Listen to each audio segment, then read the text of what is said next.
एक समय की बात है, चंद्रनगर नाम की एक जगह पर चिंकी नाम की बच्ची अपने माता पिता के साथ रहती थी। चिंकी बहुत अच्छी लड़की थी, हमेशा सबकी मदद करती थी और पढ़ाई में भी बहुत अच्छी थी। चिंकी के पिता रमेश किराने की दुकान पर काम करते थे। किराने की दुकान के मालिक शंभू की बेटी सलोनी चिंकी की बहुत अच्छी सहेली थी, लेकिन सलोनी की माँ सुमित्रा चिंकी को बिल्कुल पसंद नहीं करती थी। चलो सलोनी, खेलने चलते हैं।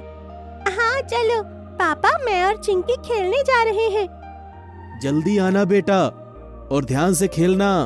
हाँ पापा। चिंकी और सलोनी खेलने चली जाती हैं। साहब, दोनों बच्चियों की कितनी अच्छी दोस्ती है ना। हाँ रमेश। इतने में सुमित्रा वहाँ आ जाती है। रमेश, तुम्हारी बेटी चिंकी और मेरी बेटी सलोनी की कोई बराबरी नहीं है। तुम यहाँ काम करने आते हो, चिंकी को यहाँ क्यों लेकर आते हो? कामचोर नौकर। कैसी बातें कर रही हो? रमेश हमारे परिवार का सदस्य है, वो नौकर नहीं है।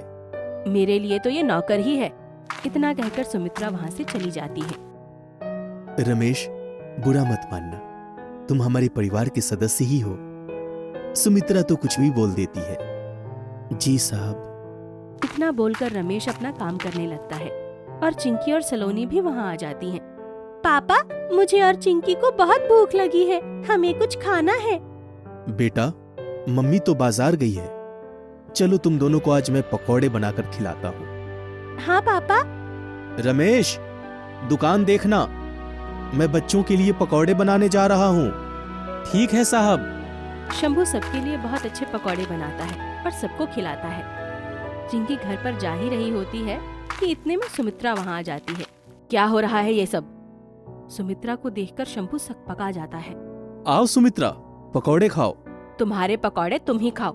अच्छा सलोनी, मैं जाती हूँ। ठीक है पापा, मैं भी अपने कमरे में जाती हूँ। सुमित्रा शंभू को कहती है, आप उस चिंकी को सलोनी के साथ खेलने के लिए घर में मत लाया करो। क्या बात है सुमित्रा, दोनों अच्छी सहेली हैं, एक ही स्कूल में एक ही क्लास में पढ़ती है और दोनों को एक साथ अच्छा भी लगता है। सलोनी और चिंकी का आपस में कोई मेल नहीं है। चिंकी हमारे नौकर की बेटी है और मेरी सलोनी तो राजकुमारी है। कैसी बातें कर रही हो सुमित्रा तुम? मैंने कह दिया मतलब कह दिया।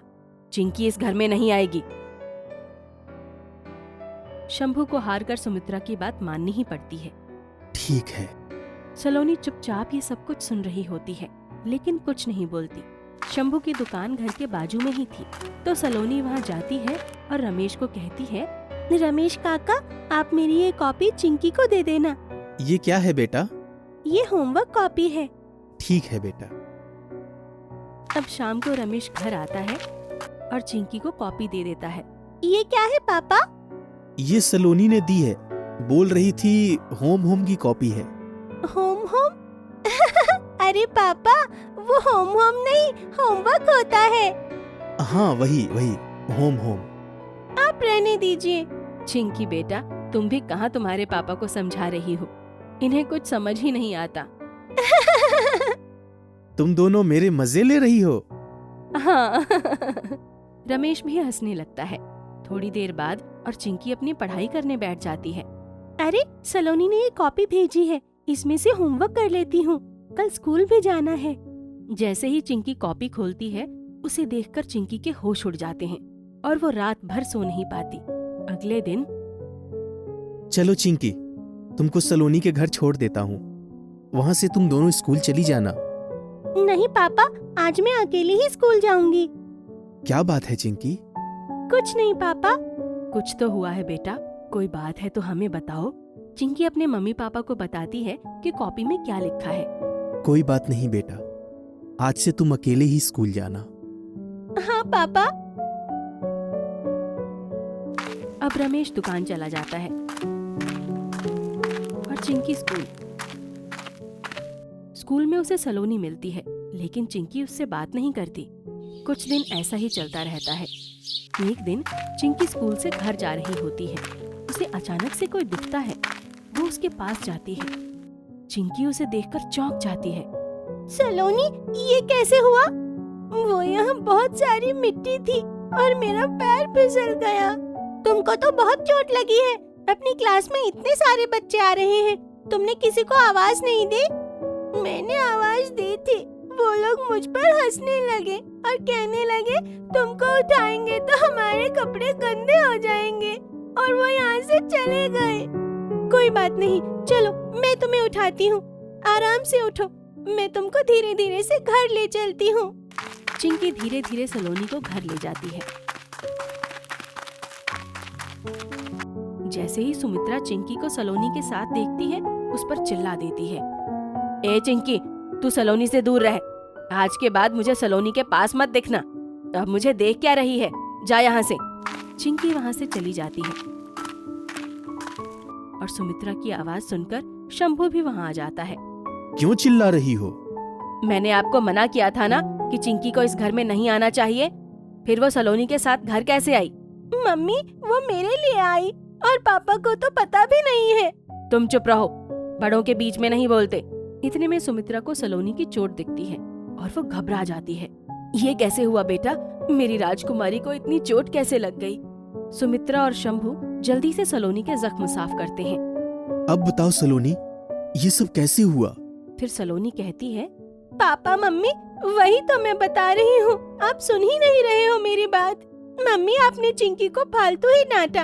आज मेरा स्कूल से घर आते समय कीचड़ में पैर फिसल गया था और मैं गिर गई। मुझे बहुत चोट भी आई और मेरे दोस्त वहाँ से गुजर रहे थे, लेकिन किसी ने मेरी मदद नहीं की, सिर्फ चिंकी ने मेरी मदद की। देखा तुमने, चिंकी कितनी अच्छी है। सुमित्रा को अपने किए पर बहुत पछतावा होता है। सुमित्रा सलोनी से कहती है, सलोनी, उस दिन रमेश काका को जो तुमने होमवर्क कॉपी दी थी, उसमें मैंने लिखा था कि तुम्हारे पापा मेरे नौकर हैं और मैं तुमसे दोस्ती नहीं रख सकती। आज के बाद ना मेरे घर आना, ना ही मुझसे बात करना। मैंने तुम्हारी होमवर्क कॉपी से वो लिखी हुई कॉपी बदल दी थी। तभी मैं सोच रही थी कि चिंकी मुझसे बात क्यों नहीं कर रही, लेकिन अब मैं चिंकी के घर जाकर उससे खुद माफी मांगूंगी। सुमित्रा और सलोनी चिंकी के घर जाते हैं।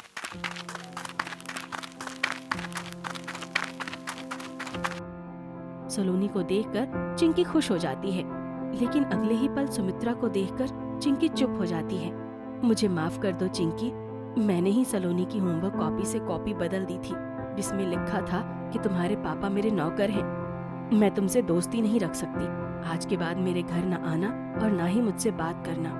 चिंकी, तुमको एक बार मुझसे पूछना तो चाहिए था ना। तुमने मुझसे बात भी नहीं की और अकेले स्कूल जाने लगी और मुझसे बात भी करने की कोशिश नहीं की। मुझे लगा शायद तुम मुझसे बात नहीं करना चाहती। चुप रहो तुम। और रमेश काका मेरे काका हैं। मैं उनके बारे में ऐसा कभी नहीं कह सकती कि वो मेरे नौकर हैं। सारी गलती मेरी है। अब मैं तुम दोनों से माफी मांगती हूँ। मुझे तुम दोनों माफ कर दो ना। नहीं नहीं आंटी, आप माफी मत मांगिए, जो होना था वो हो गया। थोड़ी देर बाद रमेश और शंभू भी चिंकी के घर आ जाते हैं। शंभू चिंकी से कहता है, अब तो मेरी दो दो बेटियां हैं। अब चिंकी और सलोनी फिर से अच्छी सहेलियां बन जाती हैं। शिक्षा कोई पैसों से छोटा या बड़ा नहीं होता, बल्कि अपनी सोच से होता है। और कभी भी घमंड नहीं करना चाहिए, जैसे सुमित्रा करती थी। और चिंकी बहुत अच्छी थी, उसने जरूरत पड़ने पर अपनी सहेली की मदद की।